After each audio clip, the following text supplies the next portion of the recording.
teman-teman, perkenalkan nama saya Sylvia Aprilia dari Keperawatan D3 Universitas Muhammadiyah Purwokerto. Di sini saya membuat video tentang program hamil.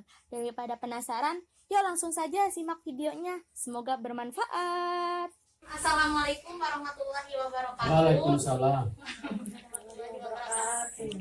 Perkenalkan, nama saya Sylvia Aprilia dari Universitas Muhammadiyah Purwokerto. Di sini saya akan memberikan penyuluhan atau edukasi tentang program hamil. Sebelumnya ini ya Bu, dibaca terlebih dahulu. Untuk waktunya 40 menit. Apakah Ibu bersedia? Iya. Nah, di sini topiknya itu program kehamilan, Ibu-ibu. Terus subtopiknya nanti saya akan menjelaskan pengertian program kehamilan, keuntungan dan kerugian dari program kehamilan, jenis program kehamilan, hal yang perlu dipersiapkan untuk program kehamilan, hal yang dilakukan saat menjalani program kehamilan, makanan dan minuman apa yang bagus buat program kehamilan. Sebelum saya menjelaskan tentang program hamil, apakah ada yang ditanyakan, Bu? Tidak ada. Di sini juga Ibu ada tujuan khususnya ya Bu, yaitu yang pertama menjelaskan kembali pengertian dari program hamil.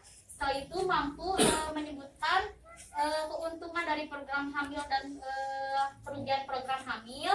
Terus Ibu mampu menyebutkan jenis program hamil. Ibu juga mampu menyebutkan hal apa yang perlu diperlukan untuk program hamil. Terus di sini juga ada Ibu mampu menyebutkan hal apa yang perlu dilakukan ketika menjalani program hamil. Sebelum saya memulai ke materi, apakah ada yang ditanyakan? Ya, Mbak. Terus apa yang dimaksud dengan program kehamilan? Untuk program kehamilan itu adalah usaha yang dilakukan pasangan agar dapat diberikan keturunan, Mbak. Terus di sini juga ada keuntungan dari kekurangan dari program hamil. Misalkan Mbak mau mengambil program hamil yang bayi tabung ya, Mbak. Nah, di sini ada kelebihannya juga. Yang pertama itu bayi akan cenderung lebih kuat dari harapan pada orang tua yang tidak subur. Hal ini dikarenakan proses pertemuan sperma dan sel telur dipastikan dapat bersatu. Terus ada yang ketiga juga, memberi kesempatan untuk bayi kembar. Jadi bayi tabung juga bisa menghasilkan bayi kembar ya, Mbak. Terus di sini juga dari program hamil bayi tabung juga ada kekurangannya. Yang pertama itu resiko keguguran. Memiliki tingkat kegugurannya itu 15 sampai 25%. Terus di sini ada yang kedua, ada sindrom hiperstimulasi ovarium. Sindrom ini menyebabkan hidung telur menjadi bengkak dan nyeri. Terus yang ketiga, kehamilan ektopik ya, Mbak, salah satu kondisi sel telur yang di luar rahimnya. Di sini juga Bu ada jenis program hamilnya.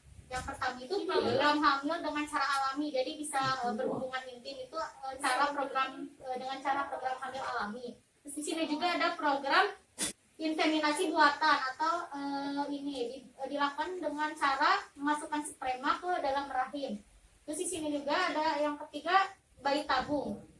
Terus yang keempat ada menggunakan obat untuk membantu evaluasi. Terus yang terakhir pembedahan tuba poloti yang tersumbat. Terus yang keempat, ada hal yang perlu dilakukan saat menjalani program hamil. Bu, pertama Ibu harus rutin olahraga, terus memperhatikan nutrisi yang dibutuhkan. Ibu makan makanan sehat ya, Bu.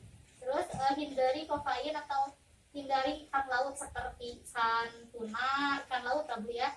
Terus di sini juga ada hal yang perlu diperhatikan untuk program hamil. Yang pertama itu memiliki berat badan ideal Ibu. Jadi kalau misalkan berat badan Ibu terlalu berlebih, dapat mempersulit juga proses kehamilannya.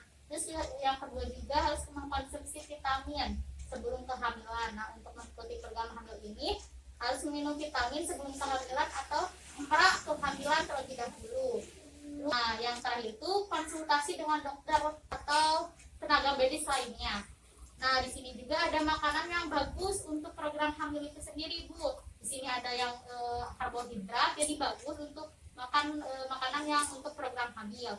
Terus ya Bu, konsumsi protein juga bagus untuk program hamil. Contohnya itu makan sapi, daging sapi Bu ya, daging sapi, ayam, kacang-kacangan, susu juga bagus. Terus lemak juga, asupan lemak jenuh ya Bu, yang berlebih dapat mengganggu sel telur. Itu tuh yang lemak jenuh tuh tidak bagus untuk program kehamilan.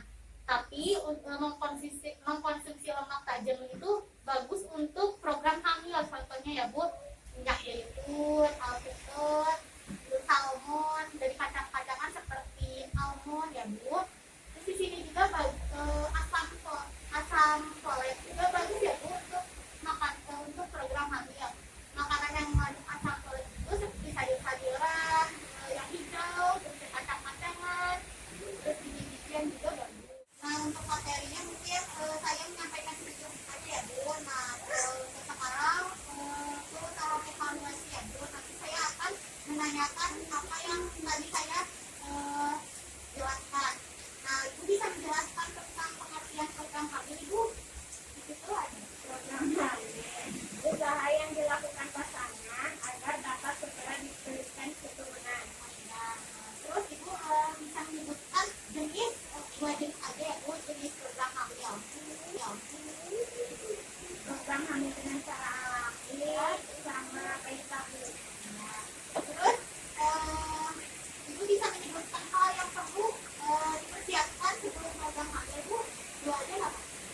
Rutin olahraga sama memperhatikan nutrisi yang dibutuhkan.